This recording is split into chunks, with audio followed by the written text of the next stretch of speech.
Biology का chapter 23 है जैव प्रौद्योगिकी, बायोटेक्नोलॉजी। इसका ऑब्जेक्टिव को देखेंगे।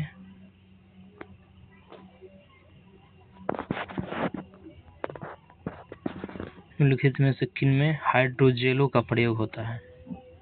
हाइड्रोजेल का प्रयोग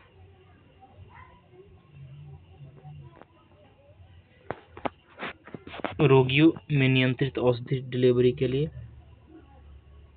हाइड्रोजेल रोगियों में नियंत्रित औषधि डिलीवरी, चल वातानुकूलन प्रणाली और औद्योगिक स्नेहक का विरचन, तीनों के लिए होता है। यानी 1 2 3 तीनों हो जाए। हाइड्रोजेल का प्रयोग रोगियों में नियंत्रित औषधि डिलीवरी, चल वातानुकूलन प्रणाली, औद्योगिक स्नेहक का विरचन। 1 2 3। नेक्स्ट है मेम्ब्रेन बायोरिएक्टरों की चर्चा प्रायः किस संदर्भ में की जाती है? मेम्ब्रेन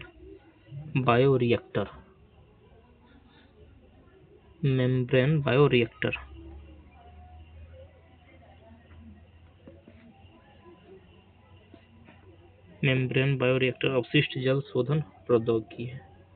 अवशिष्ट जल शोधन प्रौद्योगिकी। नेक्स्ट है निम्नलिखित कथनों पर विचार कीजिए। इसमें केवल 2 हो जाएगा। यानी कभी कभी सामान्य जुकाम एडिनोवायरस का कारण होता है, जबकि एड्स एआईडीएस रेट्रोवायरस का कारण होता है। केवल 2 सही है। नेक्स्ट है मांसपेशियों में दर्द के उपचार में उपयोग किया जाने वाला विकिरण है। मांसपेशियों में दर्द के उपचार में उपयोग किया जाने वाला विकिरण जो है इंफ्रारेड है। नेक्स्ट है डीएनए की खोज किसने की थी? डीएनए की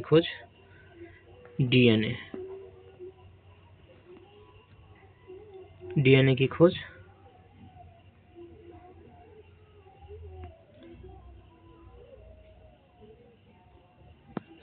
इनमें से कोई नहीं।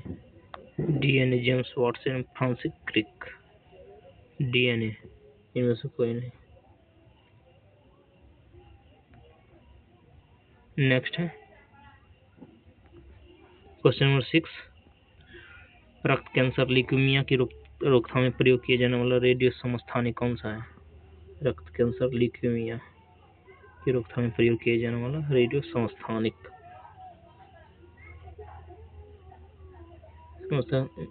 जो है कोबाल्ट 60 है। ल्यूकेमिया की रोकथाम में प्रयोग किया जाने वाला रेडियो समस्थानिक कोबाल्ट 60। नेक्स्ट है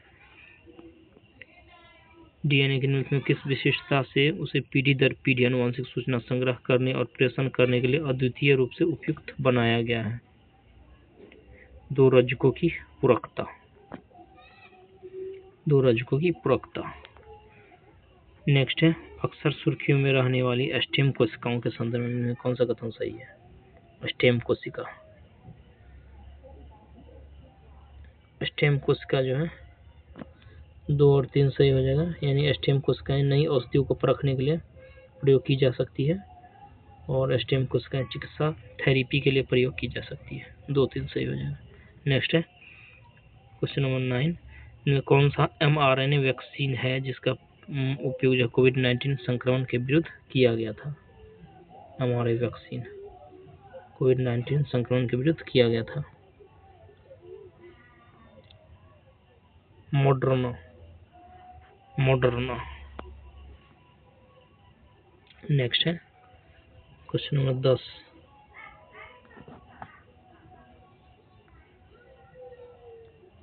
क्वेश्चन नंबर 10 में है आनुवंशिक अभियंत्रण के निम्नलिखित प्रभाव पर विचार कीजिए। रोग प्रतिरोध, आनुवंशिक अभियंत्रण, रोग प्रतिरोध वृद्धिवर्धन और जंतु क्लोनिंग। यानी 1 2 3 हो जाएगा। डी रोग प्रतिरोध वृद्धि वर्धन जंतु कॉलोनी। नेक्स्ट है इस स्तर के प्रोग्राम ह्यूमन जीनोम प्रोजेक्ट का संबंध है। ह्यूमन जीनोम प्रोजेक्ट का संबंध जो है मानव जीनों और उनके अनुक्रमों की पहचान और मानचित्रण से है। मानव जीनों और उनके अनुक्रमों की पहचान और मानचित्रण से है ह्यूमन जीनोम प्रोजेक्ट। नेक्स्ट है अति विवादास्पद भ्रूणीय स्टेम कोशिकाएं विकल्प के रूप में कौन सा बायोएथिकल अविवादास्पद स्रोत है स्टेम कोशिकाओं का।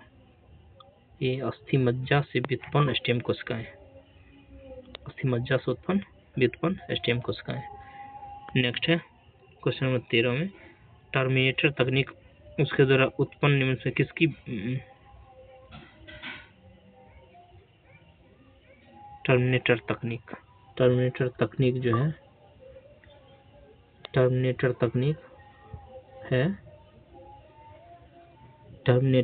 तकनीक उपयुक्त सभी के लिए है। ट्रांसजेनिक उपजाऊ बीज के लिए है, जीन परिवर्तन पौधा के लिए है, जेनेटिक रूप में अभियांत्रिक बीज जो दूसरी पीढ़ी में बंध्याग्रस्त होते हैं सभी के लिए। नेक्स्ट है एमनियोसेंटेसिस एक तरीका जो बताता है एमनियोसेंटेसिस भ्रूण के लिंग को, एक तरीका जो बताता है भ्रूण के लिंग को। नेक्स्ट है जेनेटिक इंजीनियरिंग में से किसका प्रयोग किया जाता है। जेनेटिक इंजीनियरिंग में जो है प्लाज्मेडियम का प्रयोग किया जाता है। जेनेटिक इंजीनियरिंग में प्लाज्मेडियम। नेक्स्ट है कोविड टीकाएं प्रतिरक्षी प्रतिक्रिया को कैसे उत्तेजित करता है। कोविड टीकाएं प्रतिरक्षी प्रतिक्रिया को कैसे उत्तेजित करता है। जीवित छीन SARS CoV-2 वायरस प्रवेश करा के कोविड टीकाएं प्रतिरक्षी कोशिकाओं कैसे उत्तेजित करता है। जीवित छीन SARS CoV-2 वायरस को प्रवेश करा के। नेक्स्ट है क्वेश्चन नंबर 17 वेक्टर टीके प्रतिरोधक शक्ति प्रदान करने के लिए कैसे काम करता है। वेक्टर टीका जो है प्रतिरोधक शक्ति प्रदान करने के लिए जो है वायरस को किसी भिन्न वायरस से संशोधित संस्करण में रखकर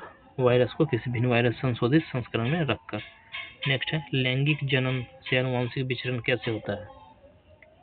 लैंगिक जनन से आनुवंशिक विचरण उपयुक्त सभी से हो जाएगा, यानी जीन के सम्मिश्रण से, ब्लडिंग से, क्रोमोसोम के बदलाव से और जीन के मिश्रण से, सफलिंग से सभी। नेक्स्ट है प्रखनली शिशु के मामले में जो है प्रखनली शिशु निषेचित माता के शरीर से बाहर होता है। निषेचन जो है माता के शरीर से बाहर होता है। नेक्स्ट है क्वेश्चन नंबर 20 भारत में बीटी बैगन के प्रवेशन पर लोगों के विरोध का क्या कारण है। बीटी बैगन भारत में बीटी बैगन के प्रवेशन पर लोगों के विरोध का कारण है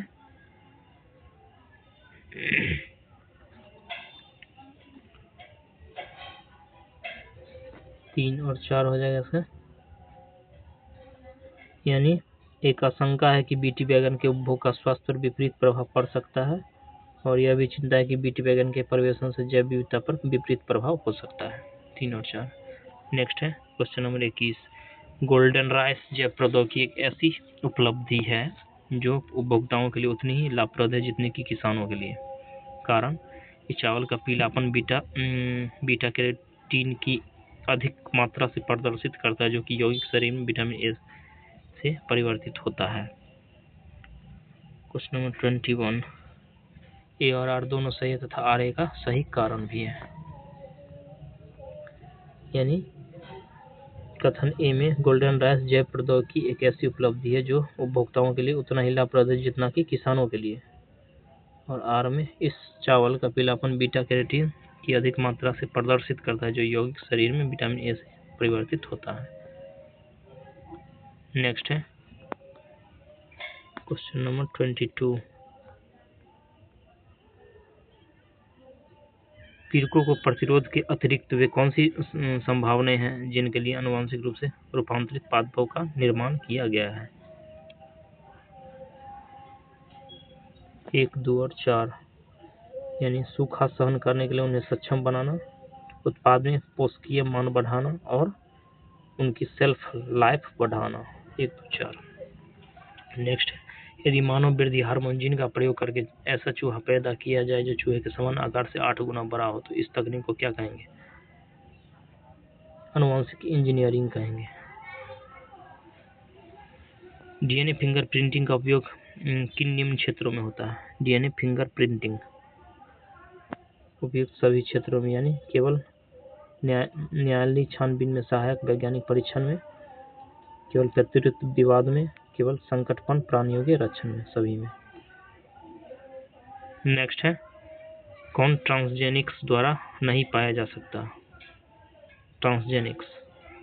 25, क्लोनीकृत जंतुओं का उत्पादन नहीं पाया जा सकता। नेक्स्ट है 26, स्तंभ कोशिकाओं का अनुसंधान के क्षेत्र में नवीनतम विकास के संदर्भ में निम्नलिखित कथनों पर विचार कीजिए। 26, स्तंभ कोशिका अनुसंधान के क्षेत्र में, स्तंभ कोशिका अनुसंधान 26, 1, 2, 3, 4 सभी हो जाएगा। यानी बीजपुटी अवस्था पर भ्रूण मानव स्तंभ कोशिकाओं का एकमात्र स्रोत है। स्तंभ कोशिकाएं बीजपुटियों को नष्ट किए बिना प्राप्त की जा सकती हैं। स्तंभ कोशिकाएं वस्तुतः अनंतकाल का स्वयं ही पात्र संजीवित हो सकती है। और चौथा है, भारतीय अनुसंधान केंद्रों में कुछ कोशिका रेखाओं का भी सृजन किया जिन्हें कई प्रकार के ऊतकों में विकसित किया जा सकता है। 1, 2, 3, 4। नेक्स्ट है 27, आरएनए अंतरक्षेप, आरएनए इंटरफेस प्रौद्योगिकी के पिछले कुछ वर्षों में लोकप्रियता हासिल कर ली है, क्यों? 1, 2 और 4 हो जाएगा इसका। यानी यह जीन अभिव्यक्तिकरण, जीन साइलेंसिंग रोग उपचारों के विकास में प्रयुक्त होता है। और दूसरा, यह कैंसर की चिकित्सा में रोग उपचार विकसित करने हेतु प्रयुक्त किया जा सकता है। और चौथा, इसे ऐसी फसल पादपों को उगाने के लिए प्रयोग किया जा सकता है जो विषाणु रोगजनकों के लिए प्रतिरोधी हो। तीसरा गलत है, यानी 1, 2, 4 सही हो जाएगा। नेक्स्ट है, प्रायः समाचारों में आने वाला Cas9 प्रोटीन क्या है? Cas9 प्रोटीन, Cas9 प्रोटीन जो है, Cas9 प्रोटीन लक्ष्य साधित जीन संपादन, टारगेटेड जीन एडिटिंग में प्रयुक्त आणविक कैंची है। नेक्स्ट है 29, निम्नलिखित कथनों पर विचार कीजिए। केवल 3 हो जाएगा इसका। यानी पादप किस्में भारत में पेटेंट कराए जाने के पात्र नहीं है। पादप किस्में भारत में पेटेंट कराए जाने के पात्र नहीं है।